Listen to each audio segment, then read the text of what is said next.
अरे कपड़े धूप में किससे पूछकर सुखा रहे हो? तुम्हारे बाप की धूप है क्या?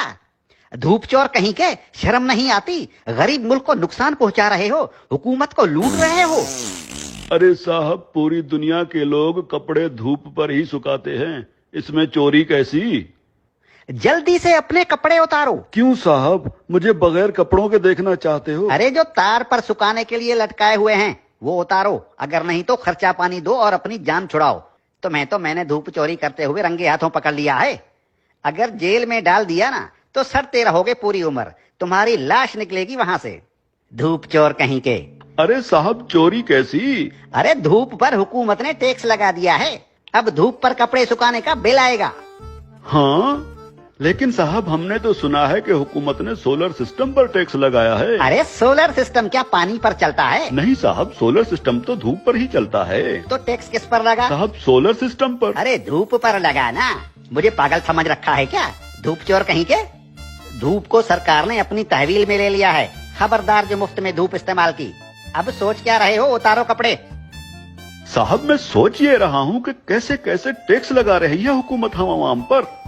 रेडियो हमारे बाप दादा सुनते थे और उसका टैक्स अब हम अदा कर रहे हैं। पीटीवी हम देखते नहीं, उसका टैक्स भी देना पड़ता है। बिजली का मीटर अपने पैसों से खरीदा और लगाया अपने घर की दीवार पर, लेकिन उसका किराया टैक्स की सूरत में देना पड़ता है। बिजली आने का टैक्स, बिजली जाने का टैक्स। अरे साहब, हम कौन कौन से टैक्स अदा करें?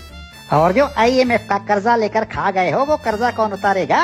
अभी तो सांस लेने पर भी टैक्स लगेगा। मुफ्त में ऑक्सीजन गैस इस्तेमाल कर रहे हो, अपने बाप का माल समझ रखा है क्या? तुम लोगों पर तो ऑक्सीजन गैस की चोरी का केस भी बन सकता है, सीधे जेल के अंदर जाओगे। अरे साहब, ये क्या बात हुई? जुबान लड़ाते हो कानून से। अरे कानून साहब, लेकिन कल को अगर हुकूमत कहेगी कि आसमान पर बादल आ गए हैं, उसका टैक्स दो, बारिश हो रही है, उसका टैक्स दो, तो हम अब क्या बादलों और बारिशों का टैक्स भी देंगे? बादल और बारिश तुम्हारे बाप के हैं क्या? अगर बादल इस मुल्क के ऊपर आए तो वो भी इस हुकूमत की मिल्कियत हुई ना, अवाम को उसका टैक्स देना पड़ेगा। और अगर बारिश हुई तो बारिश का टैक्स भी देना पड़ेगा। बादलों और बारिशों के बाप का मुल्क है क्या ये? हाँ? ये जो गलियों में धूल उड़ रही होती है ना, जो तुम्हारे मुंह में चली जाती है, इसका टैक्स भी देना होगा। मिट्टी मुफ्त की नहीं है, 76 सालों से मुफ्त खाए जा रहे हो। उतारो अपने कपड़े, धूप को मुफ्त का माल समझ रखा है। याद रखो, जो भी धूप का टैक्स नहीं देगा उसके घर के ऊपर सूरज निकलना बंद हो जाएगा। और हाँ, ये जो बिजली की तारों पर परिंदे बैठते हैं ना, उन्हें भी बता दो कि बिजली के तारों पर अगर बैठे तो उसका टैक्स देना होगा। सरकार परिंदों को बिजली के तारों पर बैठने का बिल भेजेगी। हाँ? टट्टी करने कितने बार जाते हो? बस एक बार जाता हूँ, और अगर पेट खराब हो तो कभी कभी 3-4 बार भी जाना पड़ता है। अपना पेट किसी अच्छे मिस्त्री से बनवा लो। अगर दिन में टट्टी एक बार से ज्यादा आई तो उस पर भी टैक्स लगेगा।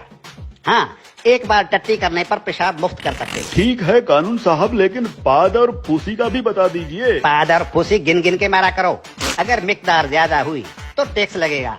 धूप चोर कहीं के, तुम जैसे लोगों ने मुल्क को लूट लूट कर भिखारी बना दिया है। अब ये मुल्क मजीद नुकसान बर्दाश्त नहीं कर सकता। हर चीज को अपने बाप का माल समझ रखा है। अब कानून हरकत में आ गया है, अब ऐसा नहीं चलेगा। हाँ? देखो, मुर्दा लोगों के डेथ सर्टिफिकेट बिल्कुल मुफ्त बनवा सकते हो। और क्या करे हुकूमत इस आवाम के लिए? देखो हुकूमत को कितनी फिक्र है इस आवाम की। अरे हुक्मरान मुल्क की सड़कें बंद करवा कर 100 बड़ी और दुनिया की महंगी तरीन गाड़ियों की कतारें बनाकर दिन रात मगरिब से मशरिक और शुमाल से जुनूब के चक्कर लगा रहे होते हैं। किसके लिए? आप आवाम के लिए। तंदूर पर रोटियां लगवा रहे हैं। इतनी फिक्र है हुकूमत को इस आवाम की। इस हुकूमत के किस किस भलाई से मुंह फेरोगे साले धूप चोरो?